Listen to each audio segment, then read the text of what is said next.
Legal and social awareness के एक और शानदार एपिसोड में आप सभी का बहुत बहुत स्वागत है।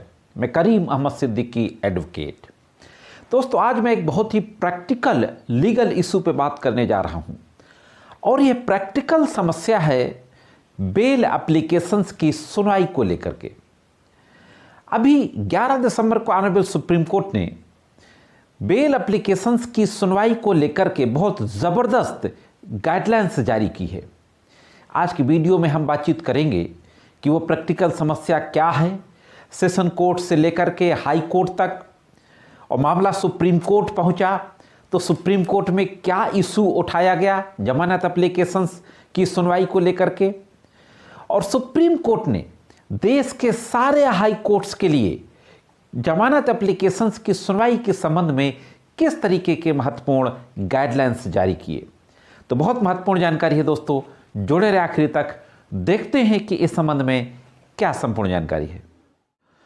दोस्तों, आज मैं जिस लीगल इशू पे बात करने जा रहा हूं, लीगल इशू है बेल एप्लीकेशंस की सुनवाई में हो रही देरी के संबंध में। हाँ दोस्तों, वैसे तो हम जिले के न्यायालयों में भी देखते हैं, सेशंस कोर्ट में खासतौर से, कि बेल एप्लीकेशन दाखिल की जाती है, पहले तो उसमें हफ्ते 10 दिन 15 दिन की डेट लग जाती है, पुलिस से रिपोर्ट्स कमेंट्स मांगे जाते हैं, सीडी मांगी जाती है अगर इन्वेस्टिगेशन चल रहा है, स्टेट टाइम लेता है।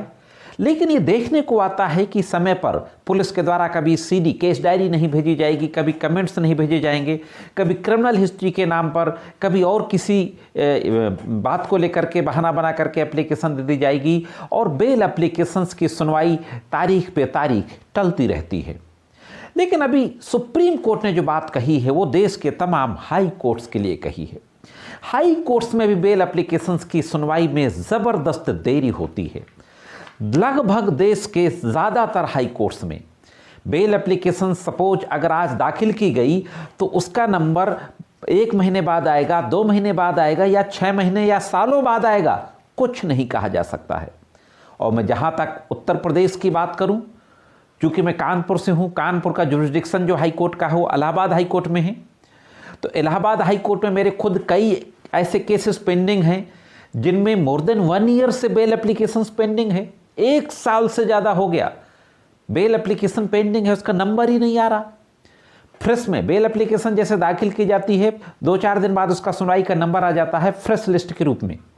अगर उसमें सुनवाई नहीं हो पाई, स्टेट का काउंटर कॉल कर लिया गया, और किसी ना किसी तरीके से दुर्भाग्य से अगर आपकी बेल एप्लीकेशन लिस्टिंग में चली गई सूचीबद्ध होने के लिए, तो वो कब सूचीबद्ध होगी और सूचीबद्ध होकर जब आएगी तब उसका नंबर आएगा कि नहीं आएगा, कुछ निश्चित नहीं है। तो इस तरीके से जो एक इनॉर्मस डिले हो रहा है बेल एप्लीकेशंस की सुनवाई के संबंध में, सुप्रीम कोर्ट ने गंभीर चिंता जाहिर की है। साथियों, सुप्रीम कोर्ट के जस्टिस सीटी रवि कुमार और जस्टिस संजय कुमार की खंडपीठ ने कहा कि बार बार हमने जजमेंट्स दिए हैं, बार बार न्याय की घोषणाएं की हैं, अग्रिम जमानतों को सूचीबद्ध करने और उनको निपटाने में दक्षता की कमी तत्काल राहत पाने की उम्मीद कर रहे हैं, आवेदकों की व्यक्तिगत स्वतंत्रता को गंभीर रूप से नुकसान पहुंचाती है। यानी ये बेल एप्लीकेशंस की सुनवाई में जो देरी होती है वह जो लोग जेलों में बंद हैं उनकी पर्सनल लिबर्टी को का वायलेशन कर रही है, पर्सनल लिबर्टी को डैमेज कर रही है। दोस्तों, आपको पता है कि संविधान, भारत के संविधान का आर्टिकल 21 ये कहता है कि किसी भी व्यक्ति को व्यक्तिगत स्वतंत्रता और उसके जीने की स्वतंत्रता का अधिकार प्राप्त है, और यह अधिकार एक मौलिक अधिकार है। किसी भी व्यक्ति को विधि द्वारा स्थापित प्रक्रिया के अलावा उसकी व्यक्तिगत स्वतंत्रता से वंचित नहीं रखा जा सकता, और जब पुलिस किसी व्यक्ति को गिरफ्तार करती है तो व्यक्तिगत स्वतंत्रता उसकी खतरे में पड़ जाती है। इसीलिए आर्टिकल में कहा गया कि विधि द्वारा स्थापित, तो ये माना जाता है कि पुलिस जिसको गिरफ्तार करेगी वो न्याय संगत तरीके से गिरफ्तार करेगी, विधि का पालन करते हुए गिरफ्तार करेगी। तो सुप्रीम कोर्ट ने चिंता जाहिर करते हुए कहा कि इससे व्यक्तिगत स्वतंत्रता को गंभीर नुकसान हो रहा है।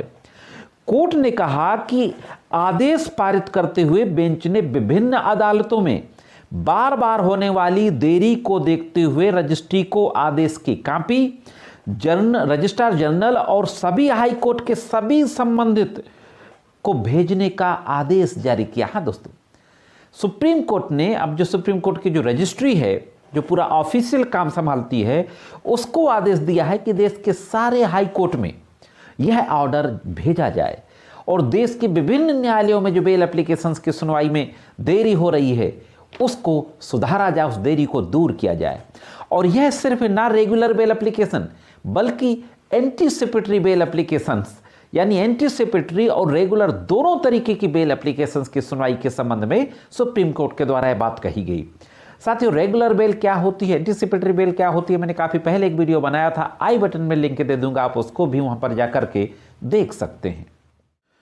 दोस्तों, ऑनरेबल सुप्रीम कोर्ट की बेंच एक छत्तीसगढ़ का मामला था, छत्तीसगढ़ हाईकोर्ट के आदेश के विरुद्ध ये सुनवाई कर रही थी। यह केस था कवीस गुप्ता बनाम छत्तीसगढ़ राज्य, CRLA नंबर 160225/2023 और SLP नंबर, ये पूरी डिटेल आपकी स्क्रीन पे है। इसमें क्या हुआ था कि कोर्ट ने एक बेल, एंटीसिपेटरी बेल इंटरिम रूप से स्वीकार कर ली, उस पर कुछ डेट डाल दी। इसके बाद क्या होता है, केस डायरी सम्मन की जाती है और केस डायरी सम्मन के बाद कोई स्पेसिफिक डेट नहीं दी जाती। ये कहा जाता है कि ये मामला फिर कभी लिस्ट में आएगा, लिस्ट में आने का जो हाईकोर्ट का सिस्टम है उस सिस्टम के अनुसार वो लिस्ट में आएगा इन फ्यूचर। इसके खिलाफ जो आवेदक थे वो ऑनरेबल सुप्रीम कोर्ट जाते हैं और सुप्रीम कोर्ट इस मामले की सुनवाई कर रहा था। सुप्रीम कोर्ट की बेंच यह पाती है कि जब एक बार बेल एप्लीकेशन स्वीकार कर ली गई तो फिर अनिश्चित काल के लिए उसको छोड़ा नहीं जा सकता। इंटरिम रूप से अगर स्वीकार कर ली गई है उस पर एक कोई ना कोई स्पेसिफिक डेट डालनी होगी और सुनिश्चित करना होगा कि इसका जो निपटारा है वो समयबद्ध हो जाए। मैं यहाँ पे आपको बता दूं कि इससे पहले भी ऑनरेबल सुप्रीम कोर्ट ने जिले के न्यायालयों के लिए और हाई कोर्ट के लिए बेल एप्लीकेशंस की सुनवाई का टाइम तक बांधा था कि इतने समय के अंदर जिले के न्यायालयों के बेल एप्लीकेशन की सुनवाई हो जाएगी, इतने समय के अंदर हाई कोर्ट में जो बेल एप्लीकेशंस पेंडिंग हैं उनकी सुनवाई हो जाएगी, लेकिन उसका पालन नहीं हो रहा है। इस बात पर सुप्रीम कोर्ट ने कहा कि अदालत ने बार बार निर्णय दिया है, इसके बावजूद भी उस पर अमल नहीं किया जा रहा है। और इस तरीके से दोस्तों गंभीर टिप्पणी करते हुए ऑनरेबल सुप्रीम कोर्ट के द्वारा यह दिशा निर्देश जारी किया जाता है कि अदालतें सुनिश्चित करें कि जमानत आवेदन यथाशीघ्र सूचीबद्ध हो। सारे हाई कोर्ट्स को कहा जाता है कि as soon as possible bail applications को लिस्ट में आना चाहिए। व्यक्तिगत स्वतंत्रता दांव पर है। सुप्रीम कोर्ट ने देश के सारे हाई कोर्ट से कहा कि जो व्यक्ति जेल के अंदर बंद है उसकी व्यक्तिगत स्वतंत्रता दांव पर है, इसलिए यह सुनिश्चित किया जाए कि जल्दी से जल्दी बेल एप्लीकेशंस को सूचीबद्ध किया जाए और उसकी सुनवाई की जाए। तो साथियों, यह था एक मामला जिसमें ऑनरेबल सुप्रीम कोर्ट ने देश के सारे हाई कोर्ट्स को जल्दी से जल्दी बेल एप्लीकेशंस की सुनवाई करने के लिए डायरेक्शन दिया है। साथियों, मैं समझता हूं कि इस आदेश से अगर आपका कोई इस तरीके का मामला हाई कोर्ट में या डिस्ट्रिक्ट कोर्ट में पेंडिंग है जिसमें महीनों से या सालों से बेल एप्लीकेशन की सुनवाई का नंबर नहीं आ रहा है, तो इस जजमेंट का आप बेनिफिट ले सकते हैं। और मैं समझता हूं कि चूंकि इसकी कॉपी डिस्ट्रिक्ट कोर्ट्स को भी सर्कुलेट की जा सकती है, अगर नहीं की जाएगी तो केस रिपोर्ट होगा और एक नज़ीर यानी रूलिंग तो बन ही गया है। तो न्यायालय जो जिले की हैं, सेशंस कोर्ट हैं, लोअर कोर्ट्स हैं, वो भी माननीय सुप्रीम कोर्ट के इस निर्णय का सम्मान करेंगे और बेल एप्लीकेशंस की सुनवाई में देरी नहीं करेंगे। साथियों, यह थी एक महत्वपूर्ण जानकारी। आप सुप्रीम कोर्ट के इस फैसले से कितना सहमत हैं, कमेंट्स करके ज़रूर बताइएगा। मेरे द्वारा वीडियो में जो जानकारी दी जाती है आपको अच्छी लगती हो तो वीडियो को लाइक और शेयर करते रहा करें। अगर आप चैनल में नए हो, वीडियो को पहली बार देख रहे हो तो चैनल को सब्सक्राइब करके बेल बटन को हिट करके ऑल पे सेट कर दें। साथियों, आज के इस एपिसोड में सिर्फ इतना ही। मिलते हैं किसी अन्य एपिसोड में कानून की कुछ अन्य जानकारियों के साथ। तब तक कानून की विभिन्न तरह की जानकारियों के लिए देखते रहें लीगल एंड सोशल अवेयरनेस।